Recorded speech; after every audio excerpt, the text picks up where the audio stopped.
कि एक बार पांडवों ने अश्वमेध, एक बार आवर्त महोत्सव रखा और एक यज्ञ रखा। उस यज्ञ का नियम था, पहले जो यज्ञ होते थे उन यज्ञ का नियम था, यज्ञ में घंटा लगता था। वो यज्ञ की जैसी पूर्णाहुति होती थी तो यज्ञ का घंटा अपने आप बज जाता था, अपने आप बजता था, उसे बजाता कोई नहीं था, अपने आप बजता।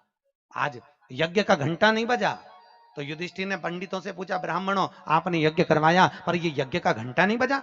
ब्राह्मणों ने कहा हमने तो यज्ञ अच्छा करवाया पर घंटा क्यों नहीं बजा, समझ में नहीं आया।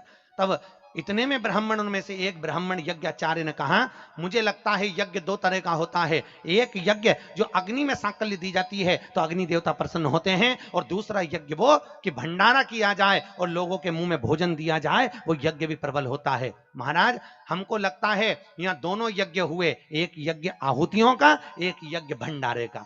मुझे लगता है भंडारे में कोई भूखा रह गया है, कोई भूखा है। अब वो भूखे व्यक्ति को ढूंढो। पांडव गए और पांडव जाकर जरा पता करो कि भूखा कौन है अपने नगर में, यज्ञ का घंटा बजेगा। जाकर देखा तो एक कुटिया में एक संत बैठे हुए थे। बाबा आपने भोजन किया है? नहीं। आपने भोजन नहीं किया? नहीं। क्यों नहीं किया?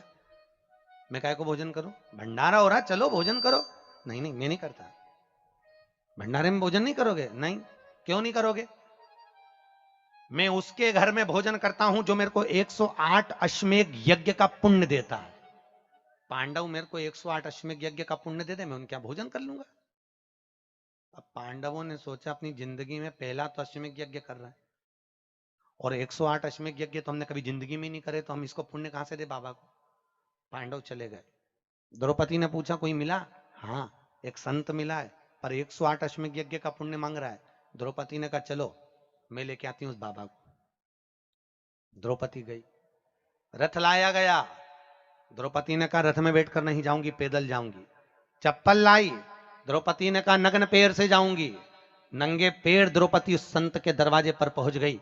बाबा चलो हमारे यहाँ यज्ञ हुआ है, भंडारे का भोजन करना। बाबा कहते हैं द्रौपदी तुझे मालूम नहीं, मुझे 108 अश्वमेध यज्ञ का पुण्य दे दे, मैं तेरे यहाँ भोजन कर लूंगा। द्रौपदी ने कहा लो बाबा संकल्प छोड़ती हूं और 108 अश्वमेध यज्ञ का पुण्य तुमको देती हूं।